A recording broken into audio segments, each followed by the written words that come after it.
Pagbasa mula sa Gawa ng mga Apostol.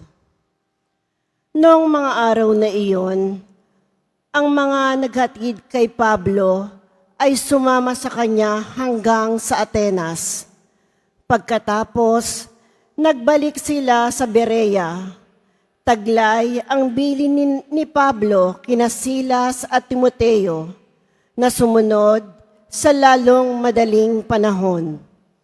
At si Pablo ay tumayo sa harap ng kapulungan ng Areopago at nagsalita, "Mga taga-Atenas, napapansin kong buhos na buhos ang inyong kalooban sa relihiyon, sapagkat sa paglalakad ko sa lungsod at pagmamasid sa mga sambahan ninyo, nakakita ako ng isang dambanang may nakasulat na ganito, sa Diyos na hindi nakikilala.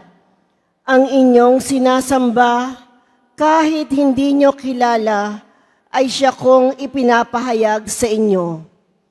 Ang Diyos na gumawa ng sanlibutan at ng lahat ng naroroon, ang siyang Panginoon ng langit at lupa, kaya't hindi siya tumatahan sa mga templong ginawa ng tao. Hindi sa siya'y nangangailangan ng anuman, kaya siya'y pinaglilingkuran ng tao, sapagkat siya ang nagbibigay ng buhay, hininga at ng lahat ng bagay sa sangkatauhan. Mula sa isa'y nilikha niya ang lahat ng lahi sa balat ng lupa. Itinakda niya ang kanya-kanyang panahon at hangganan. Ginawa niya ito upang hanapin nila ang Diyos. Baka sakaling sa kanilang pag-aapuhap ay matagpuan siya. Ang totoo, hindi naman siya malayo sa bawat isa sa atin, sapagkat hawak niya ang ating buhay, pagkilos at pagkatao, tulad ng sinabi ng ilan sa inyong mga makata. Tayo nga'y mga anak niya.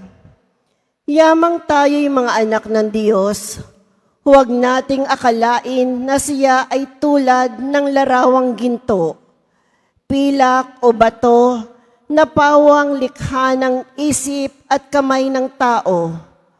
Mahabang panahong di pinansin ng Diyos ang di pagkakilala sa Kanya ng tao. Ngunit ngayoy, iniuutos niya na magsisi sila talikdan ang kanilang masamang pamumuhay. Sapagkat itinakda na niya ang araw ng paghuhukom sa sanlibutan, at ito'y buong katarungan niyang gagawin sa pamamagitan ng kanyang hinirang. Pinatunayan niya ito sa lahat, nang buhayin niyang muli ang taong iyon. Nang marinig nila ang sinabi ni Pablo tungkol sa muling pagkabuhay, tinuya siya ng ilan, ngunit sinabi naman ng iba, "Ibig namin kayong mapakinggan uli tungkol dito." At umalis doon si Pablo. May ilang sumama sa kanya at sumampalataya sa Diyos. Kabilang dito si Dionisio, na isa sa mga bumubuo ng kapulungan ng Areopago.